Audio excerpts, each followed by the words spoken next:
Welcome, welcome. Big Bad Marketing Podcast. I'm Janae. And I am Brooke, and we are two entrepreneurs jumping headfirst into building a business. We're marketers and we're content creators at heart. And in this podcast, we help small business owners learn how to play big with their marketing efforts, even with a small business budget. So if you're ready to make big bad moves in your professional life, this podcast is for you. This is episode 5, resolutions for your small business. It's that time of year Episodes. again. Yes, it is. We're coming into a new year. This is episode cinco, and we're going into 2020 cinco. Very good. And We dig we're it. talking, yes, and we're talking fitting in your goals, figuring out what your goals are, assigning goals to your business and the different facets of your business, and then also to yourself as an entrepreneur, as a person.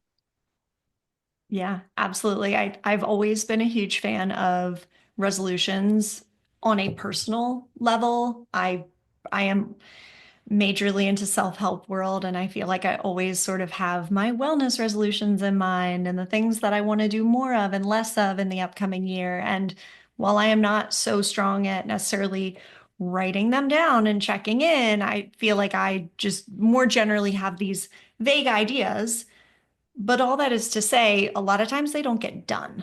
So I was looking up some stats and it said something like less than 10% of people actually follow through on their New Year's resolutions, which I think is probably about right for business owners too.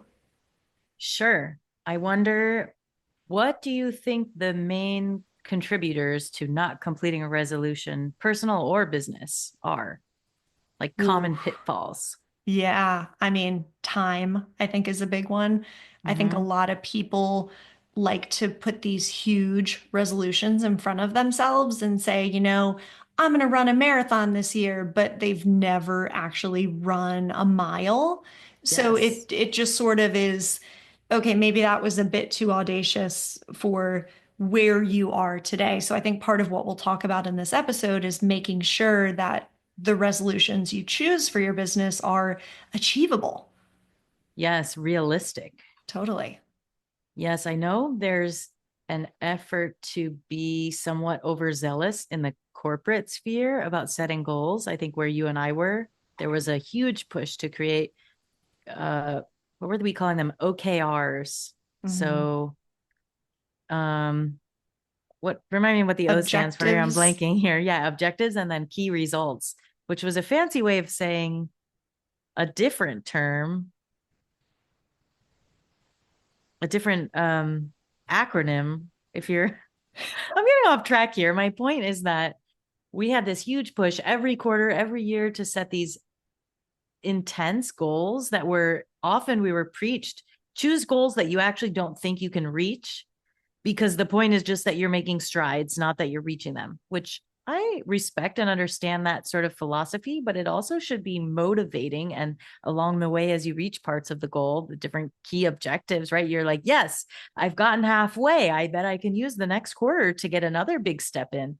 And instead, I found it to be discouraging, right? Like you never could actually reach this ridiculous goal of like, let's sell 10 million this quarter, Yes. depending on your business and industry, like obviously that number fluctuates, but just in that circumstance, it was a little overzealous and then deflating and almost used as a tool to reprimand us. And I think right now we are here to be like, it doesn't have to be like that. You should set realistic goals. You should still have stretch goals and set time boundaries and all of these things, but be real, be real with yourself. What is actually achievable? If you want to achieve the goal, like let's pick something that you can achieve.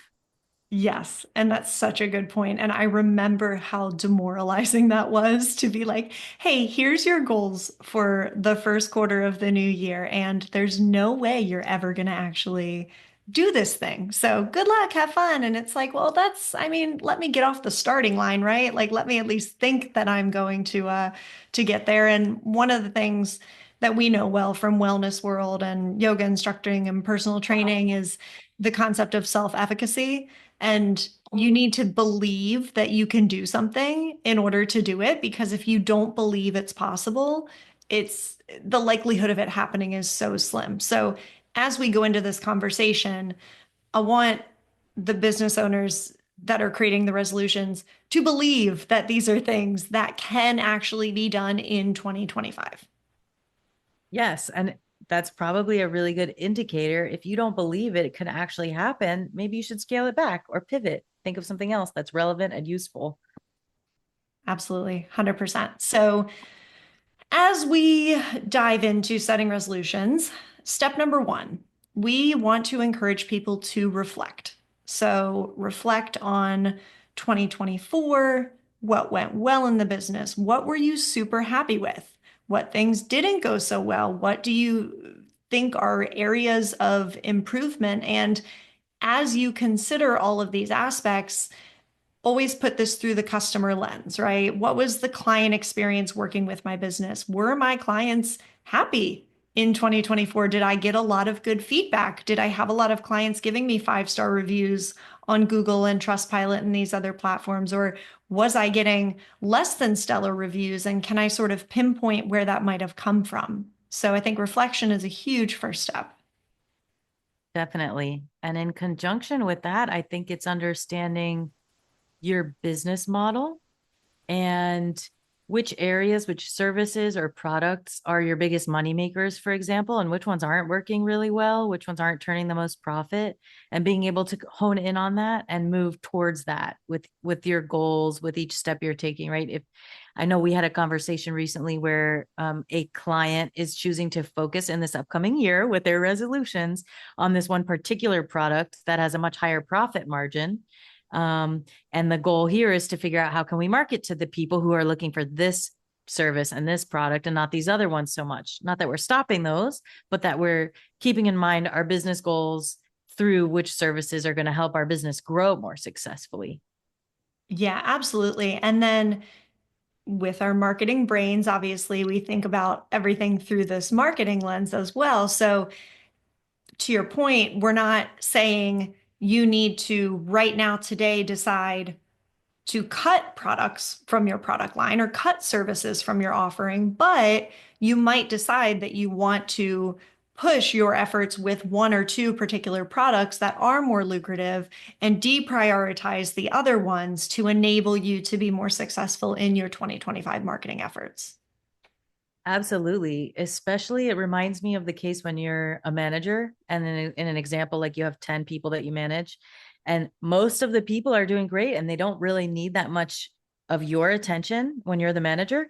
And then there's that last one, the bottom of the totem pole, so to speak, who just creates a lot of challenges, needs a lot of support, needs a lot of help. And they get 70% of your attention, and the other nine people are split among 30%. And it's kind of like that, I think, with products and services as well. Like, if there's services or products that are not the most useful for you and they're costing you time and money to keep them updated or work through challenges that they're creating, right? That might be a sign that those would be good ones to deprioritize, as you put it, and later nix if that becomes the right choice. Yeah, absolutely. And we'll have to do a future episode about managing and leadership, because so many things came to my mind as you're saying that. But there's so much to be said for playing to your strengths and pouring your time and energy into your successes and not your failures.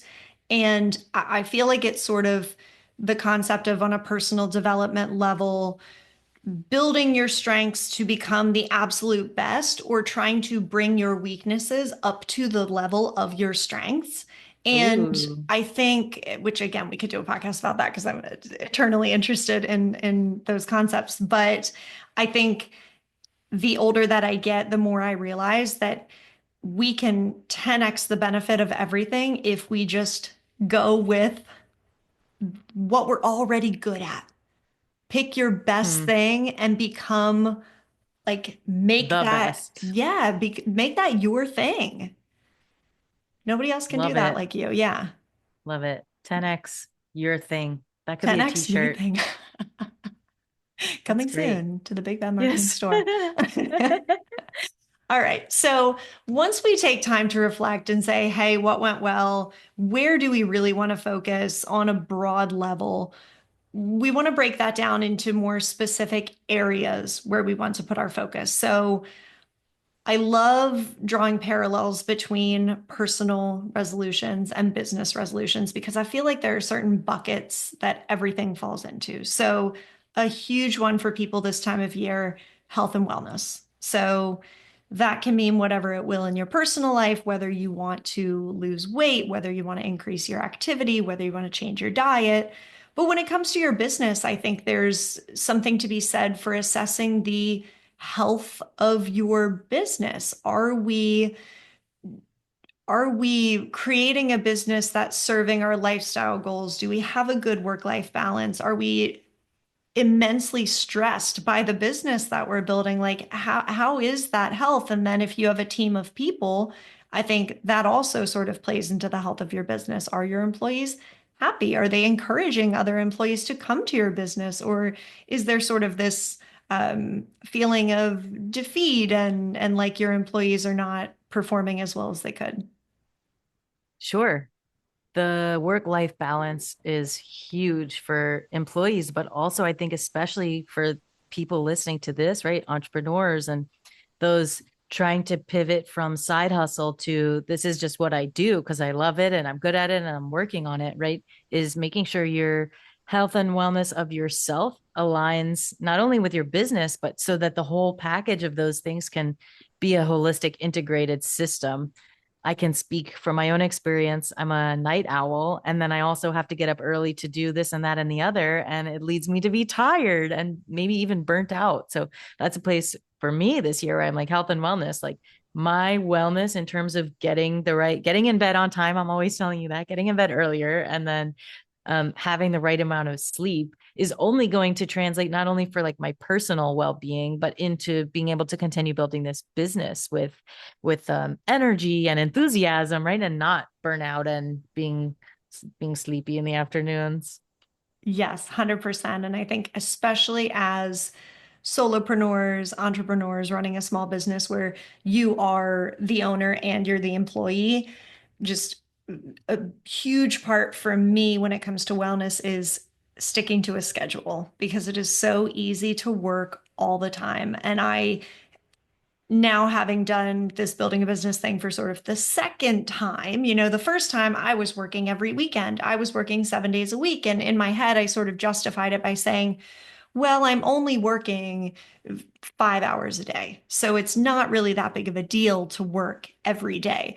But it is because we need time to rest and recharge and spend with loved ones. And so, just creating that, to your point, that balance and that schedule is going to be really beneficial for the health and wellness of your company, but also yourself.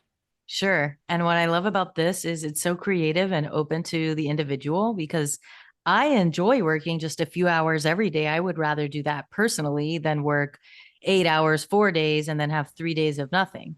So you can be as creative as you want with this and open up your mind. If you, like me, are a night owl and you want to work from, 10 to 1 in the morning every day, like so be it. You are in charge of that. But the idea here, I think we're getting at is you don't have to be limited to um, the 9 to 5. And you also don't have to push yourself into an overwhelming, excessive schedule just because you're like, I'm hustling. Completely. Yeah. Mm-hmm. Hustle culture, man. Mm-hmm. All right. So another big area to focus on, this will relate for a lot of business owners, is financial. So big financial goals are common in New Year's resolutions. And I think it's more than just selling a particular amount of product A or service B. I think it's certainly cash flow can be a part of that. Certainly turning a profit can be a part of that. But I also think it needs to be, reinvesting in your business. Maybe I set a certain amount and say, hey, this year I'm going to invest $1,000 a month back into my business to upgrade my equipment and my processes, or to develop another skill set to help me expand my service offerings. So I like to think about it through a couple different lenses when it comes to financial goals. Definitely. And what comes to mind is the unpleasant but ever pervasive surprise costs that come up. One of them, which is not a surprise, but it's just taxes. Like, are you saving properly for that? Have you ballparked it or guesstimated, or do you have years of tax history to help you get a good estimate of what those are going to cost you? And are you putting money away for that? Or at the end of the year, are you just like scrambling to scrape it together? Right. So even if that's just like a small, simple goal of like write down an approximate number and save that just for taxes or other unexpected expenses, that is a big move in itself to help towards financial well being and then ultimately like wellness because you're not stressed out when you get a big bill. 100%. And maybe that financial goal is to consult with a business attorney or a tax attorney that can help you understand how much you should be paying in estimated quarterly taxes, how much you need to be saving based on what you're earning, and what's the best way to set that aside. So thinking about financial goals in a couple different ways.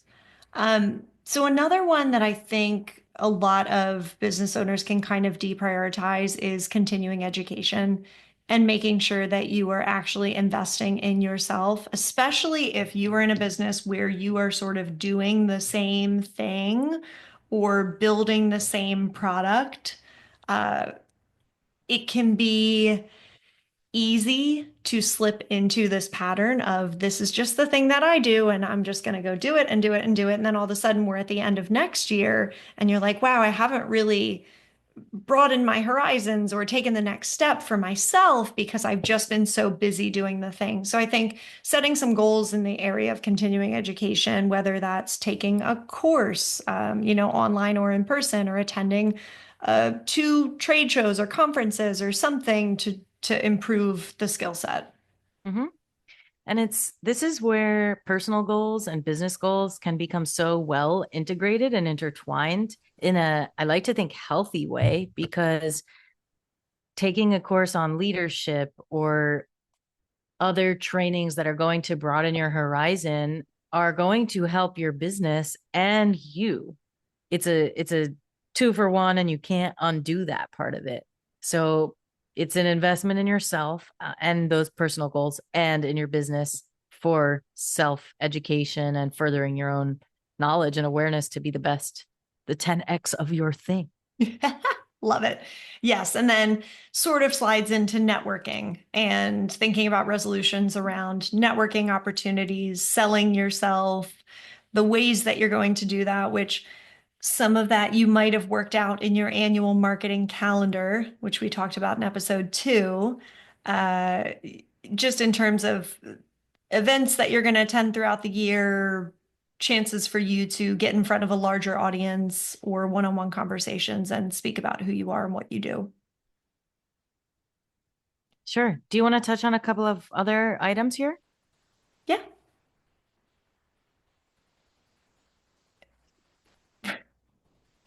So the operations, for example, would be another area to consider as you're building some resolutions.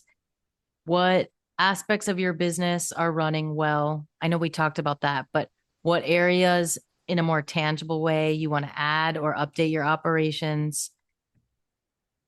Challenge points and bottlenecks in your workflows and in your customer processes, identifying those as you're reflecting on what's happened last year and being able to map out a new way, a new system to do those things could be a big game changer as you move forward. That maybe it takes small changes on your part, but then in the end, you've got a much smoother system.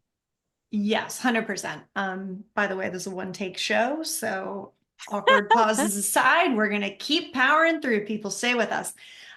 So when we think about that from the operation side, there are so many systems and things that are happening behind the scenes, as all small business owners know. So yes, you want to increase sales in 2025, and I think that's wonderful, but is there an operational update you could do to facilitate that? So, for example, are customers paying you late because your current payment methods aren't something they're familiar with? Say you only take Venmo or PayPal and you realize that you actually need to allow someone to pay with a credit card. So you need to update your invoicing system to allow for that.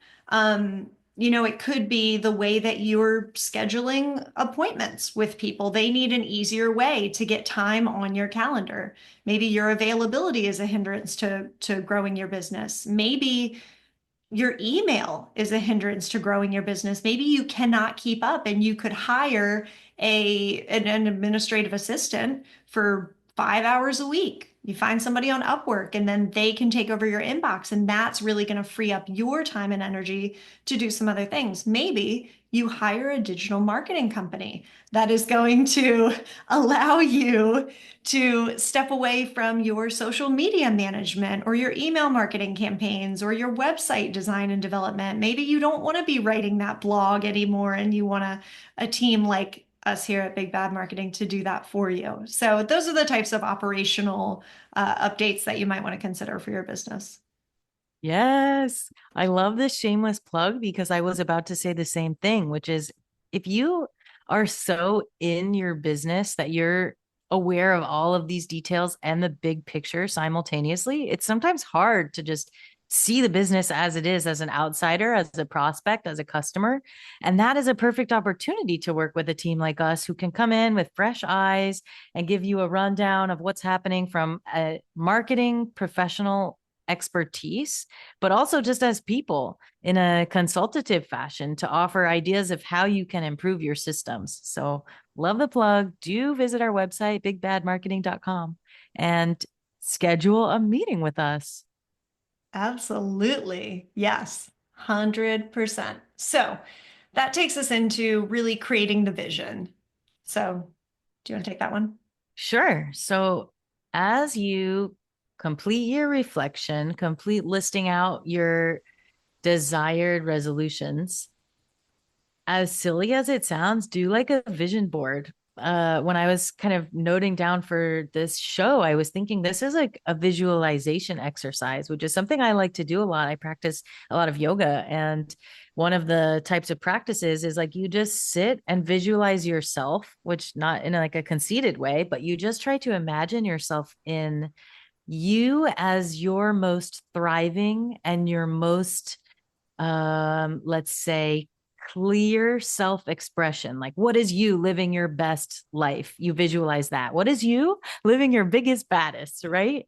And I think that applies here 100%. Is like think about your business. What does your business in a realistic way look like when it's thriving, when it's running really well, when the challenge points you face on a regular basis have been assuaged and sort of healed over and resolved, right? And as you can call that vision to mind, like start writing it down, map out how do I get from where I am now to that place. But it starts with like having this image and this kind of like a highlight reel of what that actually looks like in practice. Love that. And visualizing is such a helpful tactic. It's right there alongside meditation. And, I have done a little bit of it before. And at first it does sort of seem not to say embarrassing, but you're sort of like, oh my gosh, I don't even know what that looks like. And you sort of struggle to cultivate these images. But then the more that you think about it, it's like, oh, you know what? I think I would like a little bit more balance in my business. And I think I would like to hire a team of people. And here's what that might look like. And these are the types of customers we might serve. And this is how I see my day going. And I would like it for it to be less stressful because XYZ is handled. And once you sort of start to think through that, it becomes a little more like realistic. Yes, it's like achievable suddenly because it's right here and you can feel it and maybe not quite taste it, but like it's right there and you're like, "Oh, I'm not actually that far away from that." And even if you are, you being able to see it in your mind's eye just brings it that much closer to your reality. And a way to make that real is by developing goals. So Yes.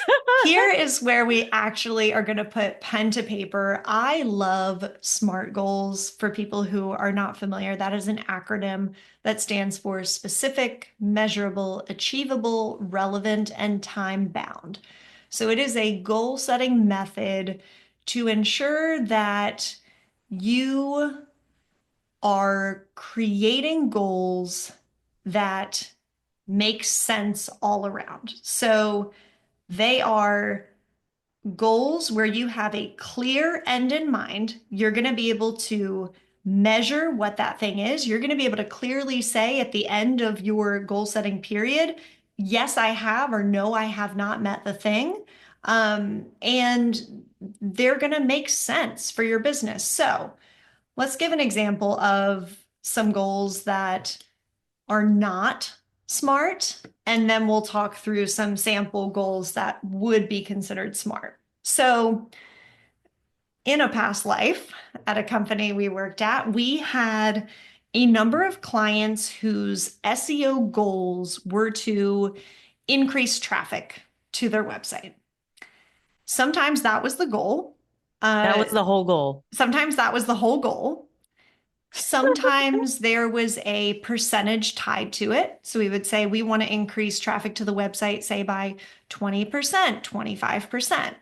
So that's more Okay. specific. It's more specific. There's a baseline there. But to make that a SMART goal, it would need to be by X date, we will increase traffic by X percentage. And here are the tactics that we're going to use to get there. So I will say, though, however, I don't believe traffic is a great goal. And here's why. That is not necessarily something that you can control. So, very similar to creating a podcast. A goal for us probably wouldn't be increase listeners to 1 million, because we actually can't control who listens to this podcast. But we could say, we're going to put out a podcast every week from now until June 30th. And we're going to do it on these specific topics, and podcasts are going to be 30 minutes long, and so on and so forth. So I like to develop goals where I control the input and the outcome. I hate to rely on other people to achieve my goals, because then even though we've been publishing podcasts every week, I'm still going to feel like a failure if we don't have 1 million listeners by the end of the year. Sure. I think that talks to the A in the SMART goals for achievable, right? Yeah. Aside from that, we can't necessarily control that. Like, is that even realistic or achievable right now? And that's, I think, what we're preaching in this whole episode is like choose things that you can actually hit. 1 million, not only are we not in control of that, but that's a huge number. Would it be amazing? Yes. Are we going to get there? Totally. But what is realistic for this year ahead? Like maybe 1,000 listeners, maybe 100 listeners, or maybe as you're pointing out, like that has nothing to do with it, who's listening to it. And it has more to do with the approaches we're taking, the things that we're doing with our podcast, how we're promoting it after we do it. Um, and I think that's where the point about these arbitrary traffic SEO website goals that you were just describing, like more traffic to our website. Um, if you're just assuming we need 50% more traffic to our website or deciding that arbitrarily, right? Like, how achievable is that, anyways? It's so unlikely that you're going to be able to create that. And then you're just going to feel bad about not hitting your goal. And sometimes I think that increase in traffic goal directly correlates to a conversion goal, which I also think is not necessarily the point of SEO, right? It's SEO is to bring eyeballs and traffic, but you can't also rely on SEO for your conversion. That would be a CRO thing, and you're going to rely on your landing pages and your sales pages to pick up the weight of that. So it's sort of, that's a different podcast entirely, but understanding the appropriate goals for these Sure. things. So, when we think about small businesses, I love a goal like we will send 5 cold email outreach to targeted prospects every week. And we're going to do that for the entire year, 5 each, because that's something that we can control. That is something where we have a thing that we're doing. It's very easy to say yes or no. Did we send 5 cold outreach emails every single week for this entire year? It's measurable, it feels achievable, it's something that we can manage, it's time bound, it's relevant for our business, and it's specific enough to be successful. Sure. And we're in control of achieving the result of that. Yes. That's what's most clear after you were speaking about that. Like, can we control how many of those leads turn into, how many of those emails turn into prospects and then convert to customers, to your point? No, but we can control how many emails we send out, or how we are finding these leads, things like that. We are more in control of. Yes, Love absolutely. this. And so, one of the other really important things as we think about resolutions, obviously, small business owners do not have the time and energy to pursue everything all at once. So, step five here is prioritizing. So, one of my favorite quotes, and I have no idea who said this or where it came from, but priority was never meant to be plural. So, by virtue of the word priority, you are focusing on the most important thing. So even if that means you have one resolution for your small business, it's going to be a really powerful one and it's going to move the needle for your company. So look at your list as you think about your resource and your capacity and your time and your energy as you go into the new year. Pick a resolution that is going to have the most impact for your business with the least effort from you. Low hanging fruit, so to speak. For 100%. sure. Yeah. You know, it struck me earlier in this conversation as well when we were at this other spot with the OKRs. It was not only that each OKR was almost unattainable, like intentionally, but also that you had so many of them going at once, which just made it impossible to focus on anything and actually make a meaningful change on any of the goals that we set. And when we were talking about the common pitfalls, this is also what comes to mind is someone's like, I'm going to make all these changes. I don't know if you've seen this meme where they're like, I described a person that is just, I've never been that person. Like, I'm going to wake up at 5 a.m. and I'm going to go on a run. And then all of these things are going to suddenly change tomorrow. Like, no. Can you hone it in and pick one, maybe two that are smart goals that are very realistic for you that you can achieve, check them off your list, and then build on top of that? Wouldn't that be more positive reinforcement and encouraging than like constantly struggling to reach any number of the goals that you set because you have 50 of them and they're all expert level? Absolutely. And as a personal finance nerd, my brain just went to the debt snowball and the debt avalanche, where you're looking to repay debt across, say, you have five credit cards. And there are sort of two different approaches that you can take. So you can start with the card with the lowest balance and you pay it off quickly, and then you got the motivation to keep going. Or you start with the card with the highest interest rate and you save the most money over time. So you attack it from one of those two ways. Those tend to be the most popular methods. And it really does enable you then to mentally stay in the game and then keep on knocking down the debts as you go. So I love a prioritized list where number one is the most important. And when you crush it, strike it off your list and move on to number two and go that way throughout the year instead of saying, I'm going to do one through five right now. Yes, because how realistic or possible actually are getting any of those things done. I think keeping that at the forefront of the mind is really important as you move through resolutions Yeah. so that you can move through them. Yes, definitely. So, great segue into how do we think about measuring success for our Mm. resolutions? Hmm. So as far as business is concerned, when you set any goal, typically you want to have a metric to compare your current status and your future point status when you're going to check in on it again. So we call those metrics, and we take like what is in science known as a baseline measure. So where are we at today? For the example of sending out emails, we've sent out 10 emails as of today, cold emails. The goal by the end of the year in this analogy is to send out 100 by the end of the year, right? So we can check in if the goal is every month to send out 10 next month. Have we hit our number 10? Have we hit 20? And you just keep on checking in. And the way that this is helpful is because you set specific time frames when you are going to check in on that baseline compared to where you are in that futures today. So is that monthly? Is that quarterly? Is that biannually? Right? How often do you want to check in? Probably depends on what the goal is. And then the other key here is, especially as entrepreneurs and small business owners, to be able to pivot as you check in on your goal. So if you notice that you're really not hitting the goal, it's time to reassess. Is that because it's too hard? You don't have the resources? It's not realistic? You didn't set a good time expectation, or something else happened in your market and industry and it's changed the game, right? And then using that information, like assess the goal that you created and revise it accordingly so that you can actually hit the goal. And then the other part of that is assessing as you go, because maybe it's too easy and you have easily, we already sent out 100 emails and it's only been 1 month, right? And that's amazing because it means check, let's move up to the next hierarchical block on our list, right? Like, where are we going from here and what's next? Because we did that.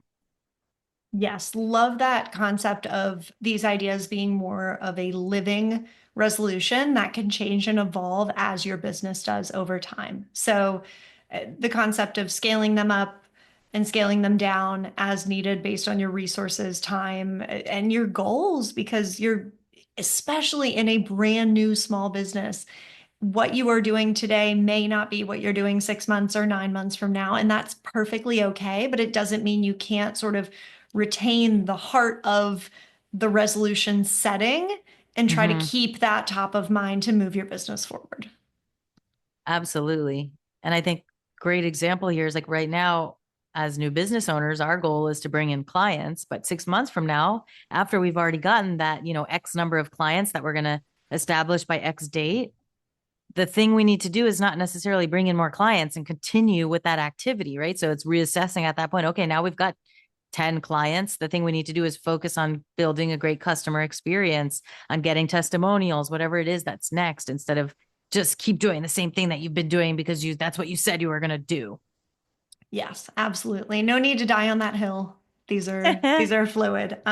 So for people who hate the idea of forming resolutions in their personal or business life, because these people do exist, there are a couple alternatives and things that you could do. So one that I have really liked is choosing just a single word or a single theme to base your year around. So that word might be growth. That word might be joy. That word might be structure.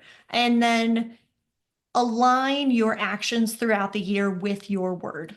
So you might not have exact goals set out for that, but you can say, okay, is this choice to upgrade my payment system, does that align with my word structure? Yes, it does. Okay, then that seems like a good way to guide our path forward. Um, Similarly, I think just forming good habits in your business is going to be successful across the board, making sure that you're say you decide no meeting Mondays, making sure that that's something that you're committing to and making sure that meetings are successful. Or maybe you just do nothing at all and hope for the best. That's not a something that I think we would endorse, but I do think that is how some business owners go, is flying by the seat of their pants. And I think that might result in you not getting anywhere at all, or maybe ending up somewhere that you weren't really prepared for or you don't want to be. Sure. It's like maybe no change is going to happen. You already got yourself where you are potentially without setting goals, and that's fine. And you can just keep going along with no change at all. Or maybe some of those big surprise things happen, right? So that one's a little riskier, but it did make me laugh. Like, do nothing. That is And also a way to have a resolution. yeah, the no resolution. All right, well, I think we'll wrap it there. And if you want support in your business resolutions, we are here to talk that through with you. So book a meeting on our website. Yes. Although we are not financial experts or medical experts, and we don't pretend to play them on TV. Everything that we say is for educational purposes to help you build a bigger, badder business. Please do not sue us.